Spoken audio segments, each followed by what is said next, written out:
ஓ முருகா, வெற்றிவேல் முருகா, வேலுண்டு வினையில்லை, மயிலுண்டு பயமில்லை. என் அன்பு தங்கமே, இன்னும் சற்று நேரத்தில் உனக்கு ஒரு அழைப்பு வரப்போகின்றது. அதில் நான் கூறக்கூடிய இந்த பதிலை மட்டும் நீ அந்த அழைப்பிடம் தெரிவிக்க வேண்டும். இல்லை என்றால் நாளை உன் வாழ்க்கையே முடிந்துவிடும். அப்படி என்ன அழைப்பு, யாரிடம் இருந்த அழைப்பு என்று அத்தனை வினாக்களுக்கும் இதோ உன் அப்பா நான் பதிலளிக்கின்றேன். இன்னும் சிறிது நேரத்தில் உனக்கு யாரென்றே தெரியாத ஒரு நபரிடமிருந்து உனக்கான அழைப்பு வரப்போகின்றது. அது முக்கியமான விஷயமாக கூட இருக்கலாம், முக்கியமான நபராக கூட இருக்கலாம், அவர் உன் வாழ்க்கையை மாற்றக்கூடிய நபராக கூட இருக்கலாம். அந்த நபரிடமிருந்து உனக்கு ஒரு அழைப்பு வரப்போகின்றது. நீ விரும்பும் நபரை பற்றி உன்னிடம் கேட்கப் போகின்றார். ஆனால் நீ அவரிடம் என்ன பதில் சொல்ல வேண்டும் தெரியுமா? நான் அப்படி யாரையும் விரும்பவில்லை, என் மனதிற்குள் யாரும் இல்லை, அவரை பற்றி எனக்கு எதுவுமே தெரியாது என்று கூற வேண்டும். நீ விரும்பும் நபரின் உறவினர் ஒருவர் மட்டுமே இந்த அழைப்பை உனக்கு தெரிவிக்கின்றார்.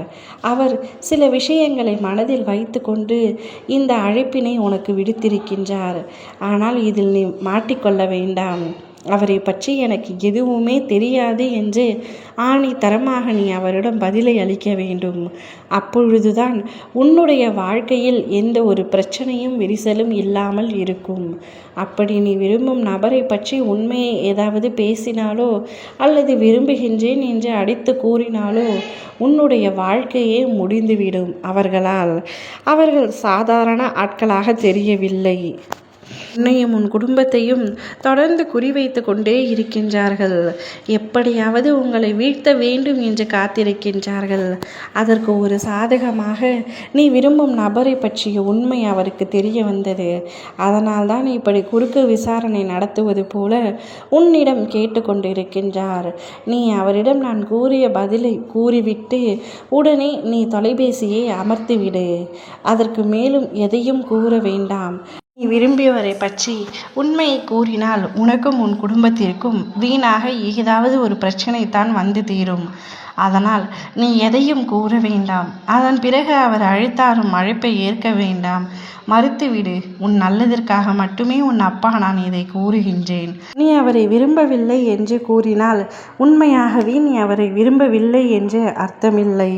உன்னுடைய தற்காப்புக்காகவும் உன்னுடைய குடும்பத்தின் பாதுகாப்பாகவும் மட்டுமே இவ்வாறு உன்னை கூற சொல்கின்றேன்.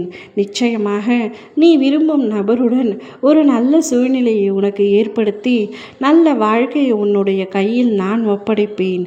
என் மீது உனக்கு நம்பிக்கை இருக்கின்றதல்லவா? முழு நம்பிக்கை என் மீது வை. நிச்சயம் உன்னுடைய வாழ்க்கை என்னுடைய கையில் உள்ளது என்பது போல நான் உன்னுடைய வாழ்க்கையை பத்திரமாக பாதுகாத்து நீ விரும்பியவருடன் உன்னை இணைத்து வைக்கின்றேன். ஓம் முருகா, வெற்றிவேல் முருகா.